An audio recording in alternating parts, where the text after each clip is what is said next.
足果扭傷大多數係指足果外側嘅韌帶扭傷，包括前距腓韌帶、根腓韌帶同埋後距腓韌帶。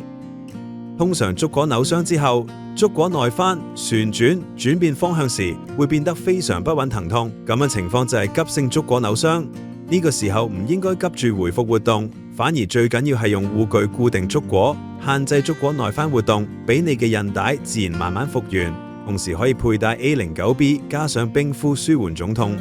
你可以透過以下圖表，並用手指按壓患處，診斷自己足果扭傷嘅嚴重程度，並選擇合適自己嘅足果護具。當知道自己足果扭傷嘅嚴重程度，並觀察足果外側有冇腫脹，同時要區分急性或者慢性之後，就可以選擇護具治療急性或者慢性足果扭傷。例如當你係3級同埋有腫脹嘅足果扭傷， A09B 就適合你。足果固定，唔使包紮，唔使石膏，由香港骨科醫生研發設計，透過兩側膠板固定足果，限制足果內外翻活動，俾韌帶自然愈合，仲可以着鞋佩戴，非常方便，設計固定，加快愈合。